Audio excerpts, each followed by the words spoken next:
The course that we will be having will be related to posterior composites. And we know that in the posterior composites, there is a lot of patients who complain of postoperative complications, mainly sensitivity to chewing, to water, and this could last for some time. And the other type of complication would be also the food impaction after a new restoration of composite.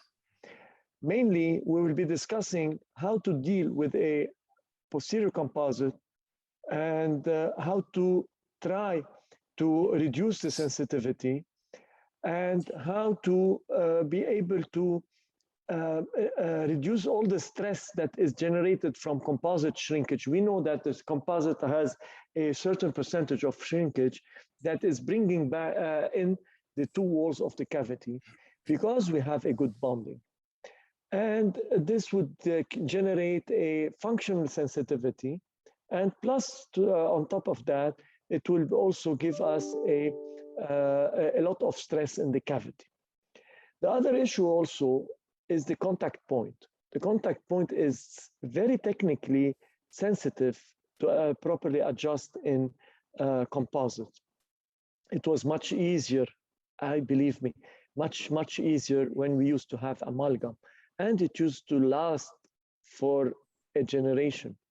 I mean, more than, I have cases that are still in function in the mouth of my patients 30 years now and more.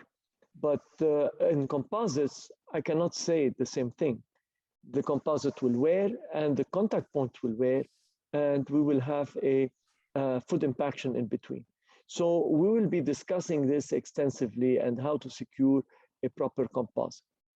The third issue that is related to the composite is the recurrent decays. And the recurrent decay is not just simply because you just stick in the composite.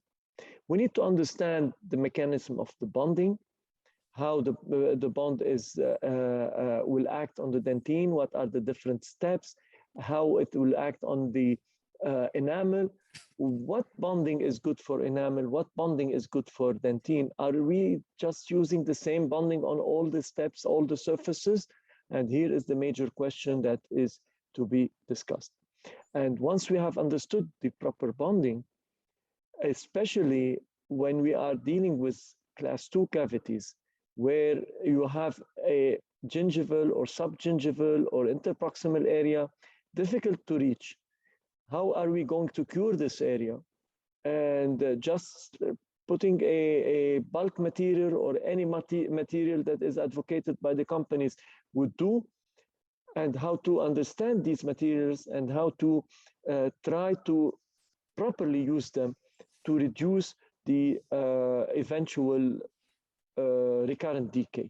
And this is very, very important to know that recurrent decay is most of the time due to the bad manipulation or bad execution of the filling and the different steps of the cavity preparation and bonding preparation before doing the filling.